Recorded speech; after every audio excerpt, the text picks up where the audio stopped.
नमस्कार दोस्तों, फिर से स्वागत है आपका साथी। आज हम चर्चा करेंगे संज्ञा के भेदों के बारे में। संज्ञा की भूमिका है, हमने कल पढ़ी थी। संज्ञा के 3 भेद होते हैं मूलतः, व्यक्तिवाचक, जातिवाचक, भाववाचक। जातिवाचक के 2 भेद और होते हैं, द्रव्यवाचक और समूह या समुदाय वाचक। तो सबसे पहले हम बात करेंगे आज व्यक्तिवाचक संज्ञा, जातिवाचक संज्ञा। ये दोनों आपस में एक दूसरे में किस प्रकार से परिवर्तित होती है। व्यक्तिवाचक का जातिवाचक में परिवर्तन और जातिवाचक का व्यक्तिवाचक में परिवर्तन।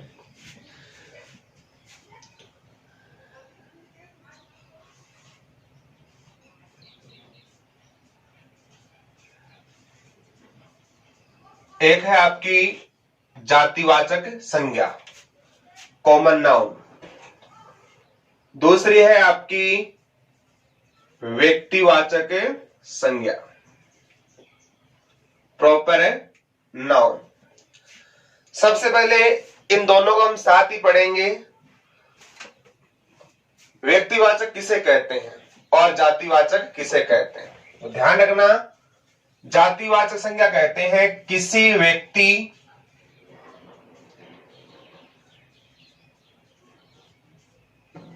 वस्तु, पदार्थ, जीव, स्थान आदि की जो संपूर्ण जाति का बोध करवाए। जो किसी व्यक्ति, वस्तु, स्थान, पदार्थ, जीव आदि की संपूर्ण जाति का बोध करवाए, उसे जातिवाचक संज्ञा कहते हैं। और व्यक्तिवाचक किसे कहते हैं, जो किसी व्यक्ति, वस्तु, पदार्थ, जीव, स्थान आदि के विशेष या विशिष्ट नाम का बोध कराए। इतना ही अंतर है। अगर किसी के विशेष नाम या विशिष्ट नाम का बोध करवाती है वो व्यक्तिवाचक होती है, और अगर इन्हीं की संपूर्ण जाति का बोध कराती है तो जातिवाचक संज्ञा होती है। साथ पढ़ना इसलिए है कि हम इन दोनों में भेद पता लगा सके कि क्या अंतर है। जैसे मैंने कहा, कोई शब्द लड़का, लड़का अपने आप में जाति है। व्यक्ति, मानव, लड़का, ये जाति है। अगर आपने किसी लड़के का नाम दे दिया, लड़का संपूर्ण जाति का बोध कराता है, और किसी लड़के का नाम दे दिया, जैसे आपने लिख दिया राजेश, सोहन, महेश, दिनेश, किसी भी लड़के का नाम लिखा, आपका व्यक्तिवाचक हो जाएगा।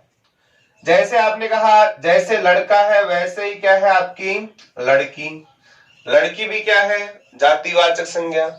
अगर आपने किसी भी लड़की का नाम लिखा, जैसे पूजा, दिव्या, आरती, अर्चना, उपासना, मीनाक्षी, किसी भी लड़की का नाम लिखा वह आपका व्यक्तिवाचक बन जाएगा। ये लड़की है, संपूर्ण लड़की जाति का बोध कराती है। जैसे मैंने लिखा पुस्तक, पुस्तक क्या है जातिवाचक संज्ञा। अगर आपने किसी पुस्तक का नाम लिख दिया, जैसे रामायण, महाभारत, रामचरितमानस, गोदान, सत्य के साथ मेरे प्रयोग, किसी भी पुस्तक का नाम आप लिखते हो तो वो सभी पुस्तकें व्यक्तिवाचक संज्ञा में आती है। जैसे पुस्तकों में आपकी कहानी भी आती है, उपन्यास भी आते हैं, निबंध भी आते हैं। तो पुस्तक में आने वाली जो भी विधाएं हैं आपकी, जैसे कहानी, निबंध, नाटक, उपन्यास, ये सभी भी किस में आते हैं? आपके जातिवाचक संज्ञा के अंदर ही आते हैं। अगर आपने किसी विशेष कहानी का नाम लिख दिया, किसी निबंध का नाम लिख दिया, किसी उपन्यास का नाम लिख दिया, अगर आप इनके विशिष्ट नाम का उल्लेख करते हो तो व्यक्तिवाचक बन जाता है। जैसे प्रेमचंद ने कहानी लिखी थी ईदगाह है, तो ईदगाह है कहानी प्रेमचंद की, व्यक्तिवाचक हो जाएगा। जैसे उपन्यास किसका नाम लिख लो, किसी का भी, जैसे प्रेमचंद ने उपन्यास लिखा था गोदान, निर्मला, तो ये जो उपन्यास के नाम है वो भी आपके व्यक्तिवाचक संज्ञा होंगे। तो गद्य पद्य कोई भी विधा हो वो सभी आपकी जातिवाचक में आएंगी और उनके विशिष्ट नाम का उल्लेख आपके व्यक्तिवाचक में आएगा। जैसे कहा नदी, नदी अपने आप में व्यक्तिवाचक संज्ञा है। अगर आपने किसी भी नदी का नाम लिख दिया, जैसे गंगा, यमुना, सरस्वती, गोदावरी,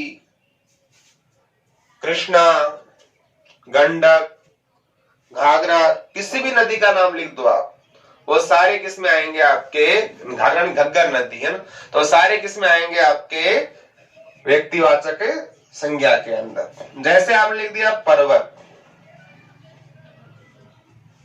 तो जितने भी पर्वतों के नाम है, पर्वत आपका जातिवाचक संज्ञा, और जितने भी पर्वतों के नाम है वो सारे आपके व्यक्तिवाचक में।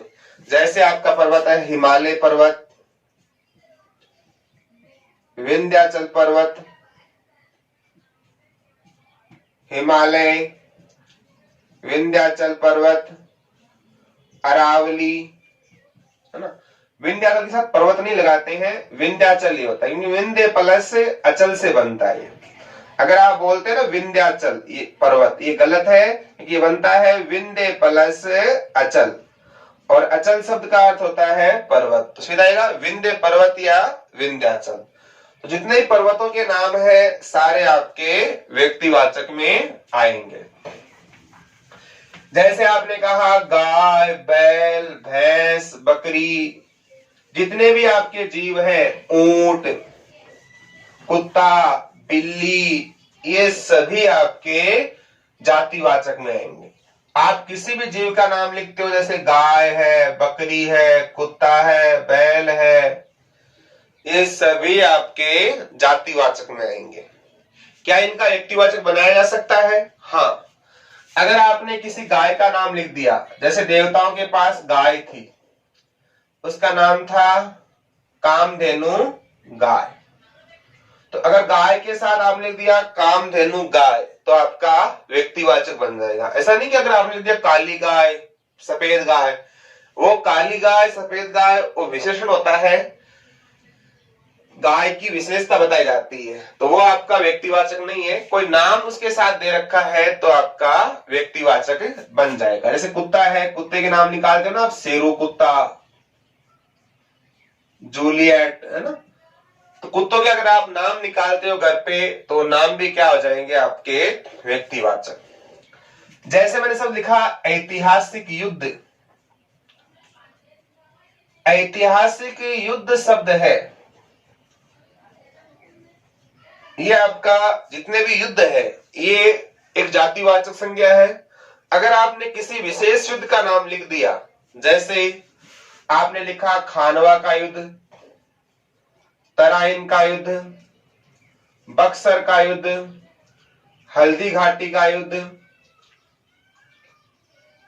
किसी भी युद्ध का नाम लिखा आपने तो सारे नाम आपके व्यक्तिवाचक के अंदर ही आएंगे। जैसे आप लिखा मास या महीना, मास या महीना ये आपके जातिवाचक है। अगर आपने किसी भी महीने का नाम लिखा, जैसे हिंदी महीनों की बात करते हैं तो हम जैसे आप लिखते हो चैत्र, बैसाख, जेठ, आषाढ़, ऐसे बोल। और अंग्रेजी महीनों की बात करते हो तो जैसे जनवरी, फरवरी, मार्च, ये सभी आपके व्यक्तिवाचक में आते हैं। जैसे ये भाषा है, भाषा आपकी जातिवाचक होती है। किसी भाषा का नाम लिख दिया आपने, हिंदी, अंग्रेजी, अरबी, तो वह आपका क्या बन जाएगा, व्यक्तिवाचक बन जाएगा। जैसे लिखा देवी देवता, तो देवी और देवता जातिवाचक संज्ञा है। अगर आपने किसी भी देवी और देवता का नाम लिखा तो वह आपका व्यक्तिवाचक बन जाएगा। जैसे आपने किसी देवी का नाम लिखा लक्ष्मी, सरस्वती, दुर्गा, देवता का नाम लिखा जैसे आपने शिव, गणेश, तो इंडिविजुअल किसी का भी नाम हो, चाहे वो व्यक्ति हो, वस्तु हो, पदार्थ हो, जीव हो, वो सारे आपके व्यक्तिवाचक के अंदर आते हैं। जैसे आप कहते हो कोई गांव है, ग्राम कहते हो, गांव भी क्या है, जातिवाचक संज्ञा है। ग्राम से क्या बनते हैं आपके, फिर जिला होता है, जिला भी क्या है, जातिवाचक। फिर कहते हो राज्य, राज्य भी क्या है, जातिवाचक। देश है, वो भी क्या है, जाति। तो ग्राम है, जिला है, राज्य है, देश है, ये सभी आपके जातिवाचक में आते हैं। अगर आपने किसी भी गांव का नाम लिख दिया, जैसे वो गांव है कटराथल, आपने गांव का नाम लिख दिया कटराथल, व्यक्तिवाचक हो जाएगा। आपने गांव का नाम लिख दिया समर्थपुरा, व्यक्तिवाचक हो जाएगा। जैसे जिला, अगर आप किसी भी जिले का नाम लिखते हो, जैसे सीकर, जयपुर, जोधपुर, बीकानेर, ये सभी आपके व्यक्तिवाचक। जैसे आपका राज्य है, जातिवाचक। और अगर आपने किसी भी राज्य का नाम लिख दिया, जैसे राजस्थान, मध्य प्रदेश, उत्तर प्रदेश, हरियाणा, पंजाब, ये सभी आपके व्यक्तिवाचक में शामिल होंगे।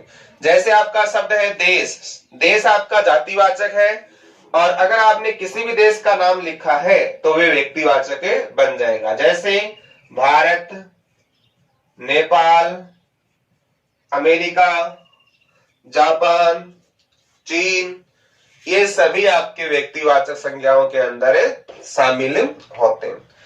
जैसे पंखा है, पंखा जातिवाचक होता है। अगर आपने किसी पंखे के साथ लिख दिया क्रोम्पटन का है, उषा का है, हेवल्स का है, उसका अगर आप ब्रांड नेम लिख देते हो तो व्यक्तिवाचक बन जाता है। जैसे मेरे पास मार्कर है, मार्कर क्या है, जातिवाचक। ये भी अलग अलग कंपनियों के आते हैं, जैसे कोई सेलो का आता है, कोई मॉन्टेक्स का आता है, तो इनकी जो ब्रांड नेम है वो आपके व्यक्तिवाचक संज्ञाओं के अंदर आएंगे।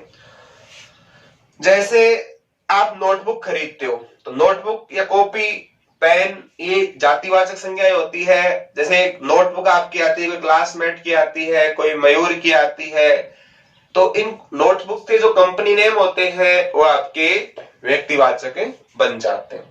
तो ये सामान्यतः अंतर है आपका व्यक्तिवाचक और जातिवाचक संज्ञा के अंदर। जैसे मैंने कहा समाचार पत्र, अब बताओ समाचार पत्र क्या है, आपका जातिवाचक संज्ञा है।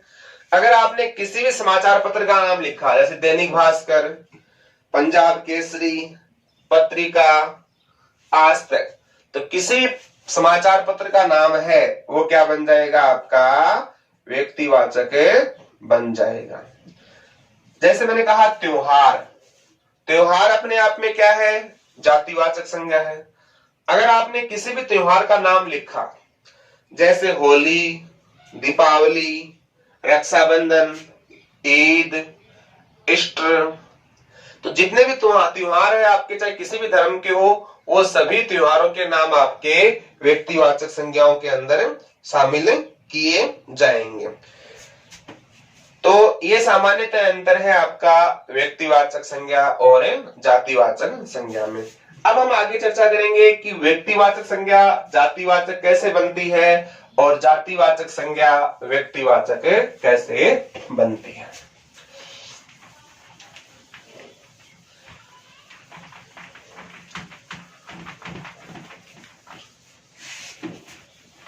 तो सबसे पहला हमारा पॉइंट होगा व्यक्तिवाचक संज्ञा का जातिवाचक संज्ञा में परिवर्तन।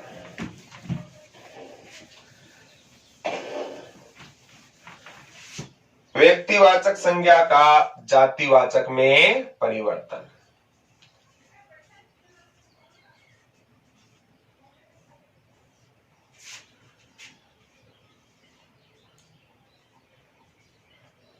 व्यक्तिवाचक संज्ञा का जातिवाचक में परिवर्तन।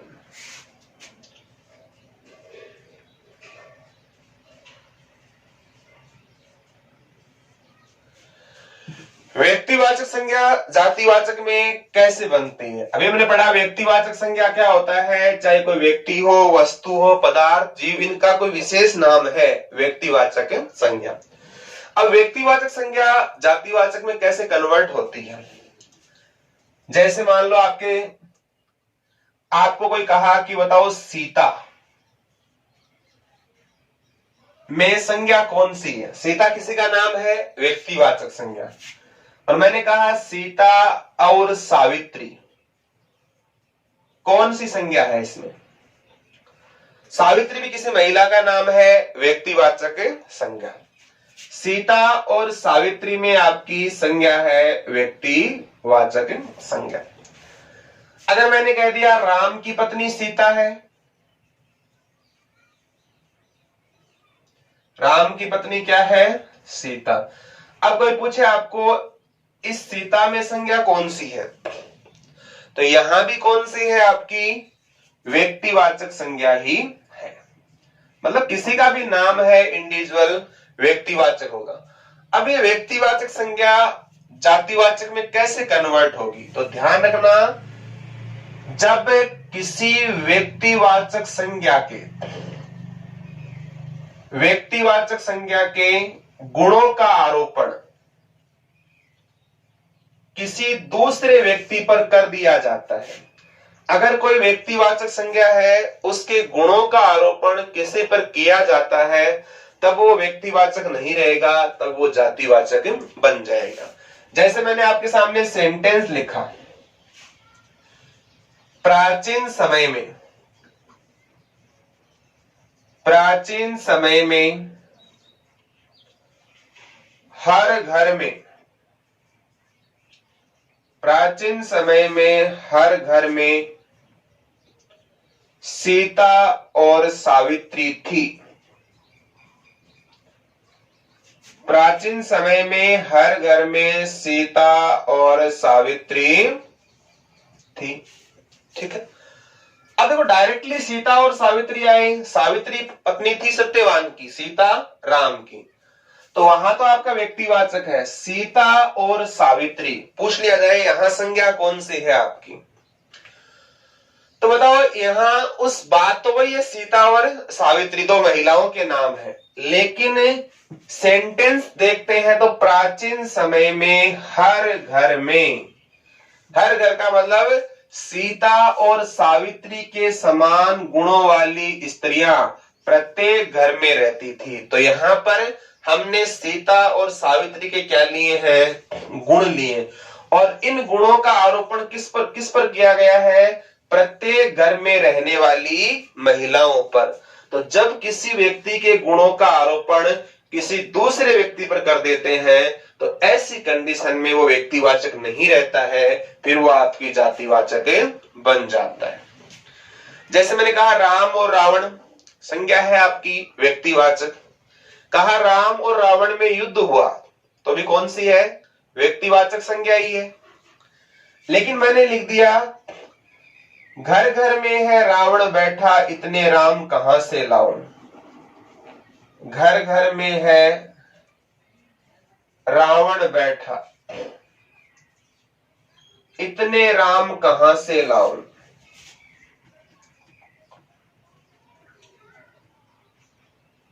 घर घर में है रावण बैठा, इतने राम कहां से लाऊं। अगर सीधा आ जाए राम और रावण, संज्ञा कौन सी है? व्यक्तिवाचक। राम व रावण के मध्य युद्ध हुआ तो भी व्यक्तिवाचक, क्योंकि वहां किसी के गुणों का आरोपण नहीं कर रहे हैं। घर घर में है रावण, यहाँ रावण किसका प्रतीक है? आपका बुराई का प्रतीक है। बुराई उसका क्या है? गुण।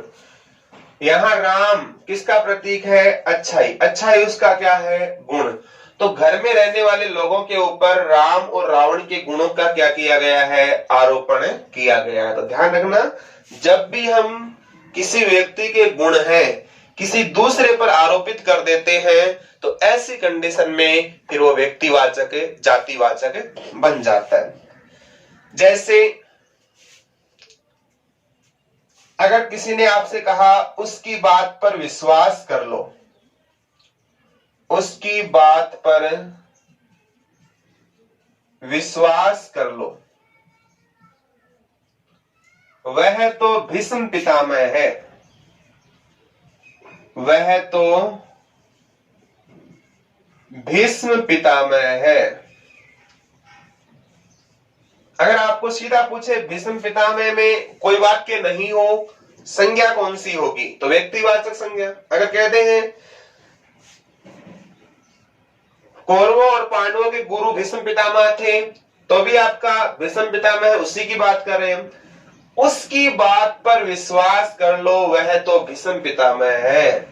हमने भीष्म पितामह के गुणों का आरोपण किस पर किया है?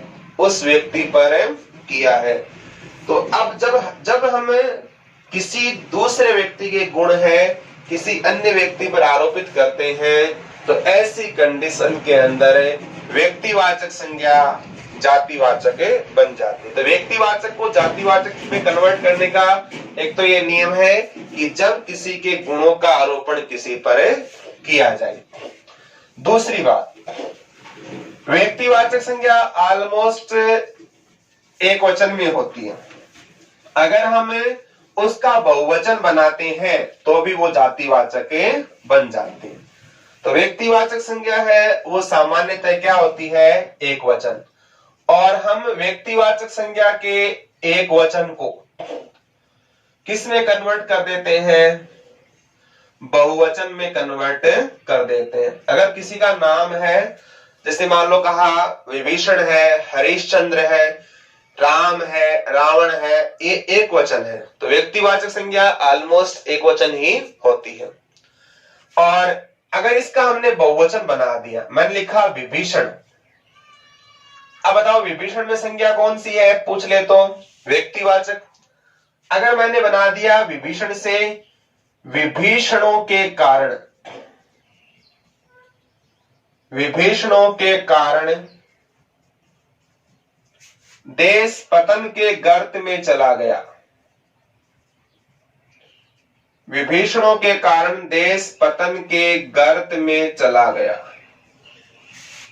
ये सेंटेंस आ गया, आपको पूछ लिया गया इस वाक्य में विभीषणों में संज्ञा कौन सी है? तो विभीषणों के कारण देश में पतन के गर्त में चला गया, यहां हमने विभीषण एक वचन था, इसका क्या बना दिया? बहुवचन। कि जो काम लंका के प्रति विभीषण ने किया वही काम आज देश में रहने वाले विभीषण करते हैं। यहां विभीषण अच्छाई का प्रतीक नहीं है। जैसे विभीषण ने भले ही राम के लिए अच्छा किया हो, लेकिन फिर भी समाज इसको अच्छी दृष्टि से नहीं मानता है। कहते ना, मुहावरे बना दिए, घर का भेदी लंका ढाए, लंका में विभीषण होना। कि अगर लंका में विभीषण नहीं होता तो लंका का तहस नहस नहीं होती। वैसे ही आज देश में कुछ ऐसे लोग हैं जो खाते देश का है और गुणगान किसी और का करते हैं। तो ऐसे लोगों के कारण ही देश पतन के गर्त में जा रहा है। जैसे मैंने लिखा हरीशचंद्र, हरीशचंद्र क्या है आपका? हरिश्चंद्र कह दो, चाहे जयचंद कह दो, तो हरिश्चंद्र सच्चाई का प्रतीक है और जयचंद बुराई का प्रतीक है। तो हरिश्चंद्र और जयचंद में व्यक्तिवाचक संज्ञा है। अगर आपने इनका बहुवचन बना दिया, कह दिया देश में जयचंदों की कमी नहीं है, देश में जयचंदों की कमी नहीं है, देश में जयचंदों की कमी नहीं है। पूछ लिया एग्जाम में जयचंदो शब्द में संज्ञा कौन सी है, तो जयचंदो में आपकी जातिवाचक संज्ञा होगी, क्योंकि जयचंद आपका एक वचन है, इसका आपने क्या बना दिया, बहुवचन बना दिया। जयचंद बुराई का प्रतीक है। देश में हरिश्चंदों की कमी नहीं है, तो भी आपका क्या हो जाएगा, जातिवाचक संज्ञा। तो ध्यान रखना, व्यक्तिवाचक संज्ञा जातिवाचक में दो प्रकार से चेंज होती है। कैसे? एक तो जब किसी व्यक्ति के गुण किसी दूसरे पर क्या किए जाएं, आरोपित किए जाएं। दूसरी बात, अगर व्यक्तिवाचक संज्ञा एक वचन है, उसका आपने बहुवचन बना दिया, तो भी वो जातिवाचक बन जाएगी। यह है व्यक्तिवाचक का जातिवाचक में परिवर्तन। अब हम पढ़ेंगे जातिवाचक का व्यक्तिवाचक में परिवर्तन। अगला बिंदु है आपका जातिवाचक का व्यक्तिवाचक में परिवर्तन। जातिवाचक संज्ञा का व्यक्तिवाचक में परिवर्तन।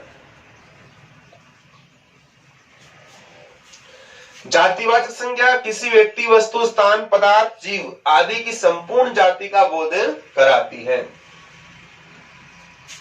और अगर हम उसको किसी व्यक्ति विशेष के लिए यूज करते हैं, जातिवाचक संज्ञा जाति विशेष का बोध कराने के बावजूद भी वो जाति के लिए नहीं आती है, बल्कि उसका प्रयोग हम किसी व्यक्ति विशेष के लिए करते हैं। तो ध्यान रखना, जातिवाचक संज्ञा शब्दों का प्रयोग अगर हम किसके लिए करें, व्यक्ति विशेष के लिए करें। जातिवाचक संज्ञा शब्दों का प्रयोग अगर किसी व्यक्ति विशेष के लिए किया जाता है, तब वो जातिवाचक नहीं रहती है, फिर आपकी व्यक्तिवाचक बन जाती। कैसे? जैसे मैंने यहां पर सब लिखा गांधी। गांधी व्यक्तिवाचक संज्ञा है या जातिवाचक संज्ञा? ध्यान रखना, गांधी जातिवाचक संज्ञा है। गांधी से आप किस गांधी का अनुमान लगाओगे? कौन सा गांधी है?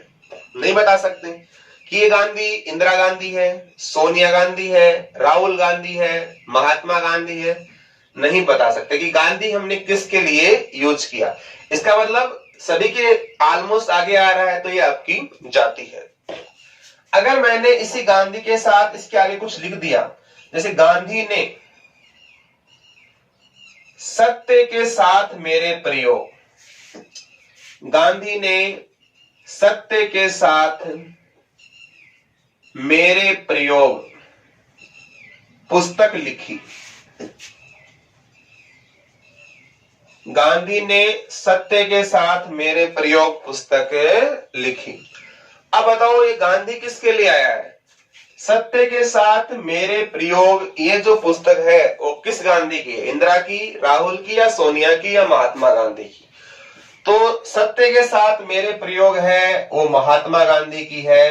तो यहां पर गांधी है वो किसके लिए प्रयोग हो रहा है? आपका महात्मा गांधी के लिए प्रयोग हो रहा है। तो हमने गांधी जातिवाचक था अकेलाया, लेकिन इसको हम वाक्य में प्रयोग कर दिया, तो वाक्य में आने वाले अन्य पद उनके द्वारा ही जातिवाचक के गुण पता लगते हैं, और फिर वो जातिवाचक नहीं रहता है, फिर आपका व्यक्तिवाचक बन जाता है। जैसे मैंने कहा सरदार। अब सरदार बताओ क्या होती है? जाति होती है।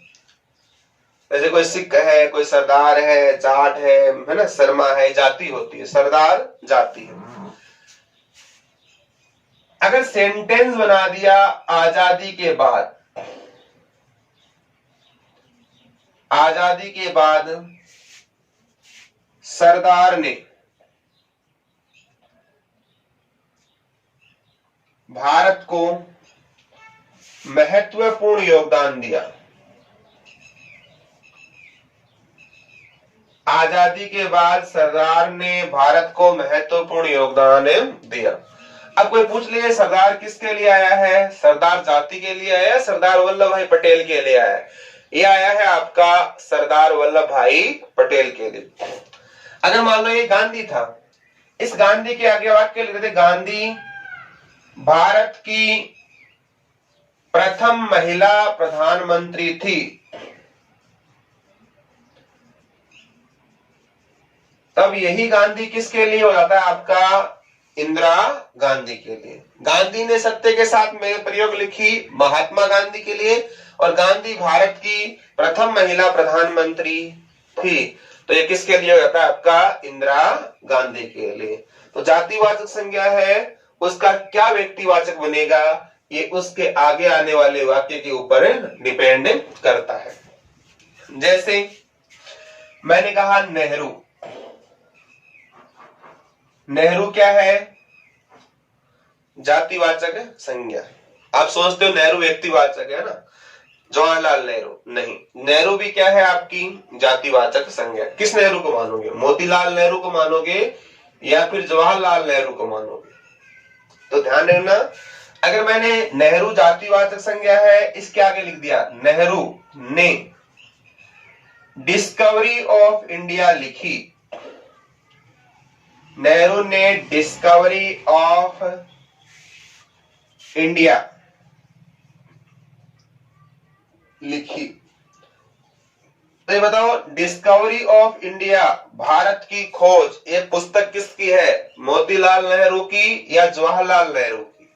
तो ये पुस्तक है आपकी जवाहरलाल नेहरू। तो ये नेहरू किसके लिए आएगा? आपका JL नेहरू के लिए यूज किया जाएगा। तो ध्यान रखना, कोई भी जातिवाचक संज्ञा शब्द आए, अगर उसके साथ कुछ विशिष्ट गुण दे रखे हो या जातिवाचक संज्ञा के बारे में कुछ बात कही गई हो, तो ऐसी कंडीशन में वो जातिवाचक नहीं रहता है, फिर वो आपका व्यक्तिवाचक संज्ञा बन जाता है। तो इस प्रकार से जातिवाचक संज्ञा है वो व्यक्तिवाचक संज्ञा में परिवर्तित हो जाता है। देखो ध्यान रखना, जातिवाचक के दो भेद होते हैं, द्रव्यवाचक और समुदाय वाचक। उनके बारे में पढ़ेंगे बाद में। सबसे पहले ध्यान रखना, जातिवाचक संज्ञा है वो कितने सिद्धांत पर काम करती है? जातिवाचक संज्ञा के सिद्धांत कितने होते हैं? कितने सिद्धांतों पर कार्य करती है? तो ध्यान रखना, जातिवाचक संज्ञा है वो मूलतः आपके दो सिद्धांतों पर कार्य करती है। एक तो आपका है पूर्ण व अंश समान, पूर्ण व अंश समान, और दूसरा है आपका पूर्ण व अंश भिन्न भिन्न। पूर्ण व अंश समान और पूर्ण व अंश भिन्न। तो जातिवाचक संज्ञा है वो दो सिद्धांतों में कार्य करती है, पूर्ण व अंश समान और पूर्ण व अंश भिन्न भिन्न। देखो हम शिक्षण विधि पढ़ते हैं तो वहां आता है पूर्ण से अंश की ओर। तो पूर्ण का मतलब होता है पूरा भाग, और अंश का मतलब होता है इसका टुकड़ा। पूर्ण व अंश का मतलब होता है कि अगर किसी व्यक्ति वस्तु इसका पूरा भाग और अंश भाग दोनों आपके क्या होते हैं? समान होते हैं, एक ही नाम से जानते हैं, यानी पूरे भाग का भी वही नाम होता है और उसके अंश भाग का भी वही नाम होता है, पूर्ण व अंश से समान। पूर्ण व अंश का मतलब ये तो है पूरा, पूर्ण भाग का नाम तो अलग होगा और इसके अंश का नाम क्या होगा? अलग। मतलब पूर्ण व अंश भिन्न भिन्न, मतलब क्वांटिटी पे डिपेंड करता है। जैसे मैंने कहा चीनी, अगर मान लो चीनी की एक बोरी भरी हुई है उसको भी आप चीनी कहोगे, मात्रा अधिक है तो भी चीनी है। अगर वही चीनी आप एक चम्मच में निकालते हो या कटोरी निकालते हो तब भी वो क्या कहलाएगी, आपकी चीनी। मतलब जहां पर उसकी मात्रा बड़ी हो चाहे छोटी हो उसको एक ही नाम से जानते हैं, पूर्ण व अंश से समान। आप उसको चेंज नहीं कर सकते। ऐसा नहीं कर सकते कि ज्यादा है तो चीनी होगा और कम होगी तो चीनन हो जाएगी, है ना, ऐसा नहीं होता है, ठीक है। जैसे मान लो तेल है, तेल चम्मच में है तो भी तेल ही रहेगा, अगर आपने पीपा है तो भी तेल ही रहेगा, टैंकर भर दिया तो भी तेल ही रहेगा। मतलब क्वांटिटी मैटर कोई मायने नहीं रखता है। ऐसी कंडीशन में पूर्ण व अंश से समान। चीनी और तेल दोनों ही किस में आते हैं, जातिवाचक में। वैसे आपके जातिवाचक के उपभेद होता है दर व द्रव्यवाचक, उसमें शामिल होते हैं। पूर्ण व अंश भिन्न भिन्न का मतलब ये होता है, जैसे मान लो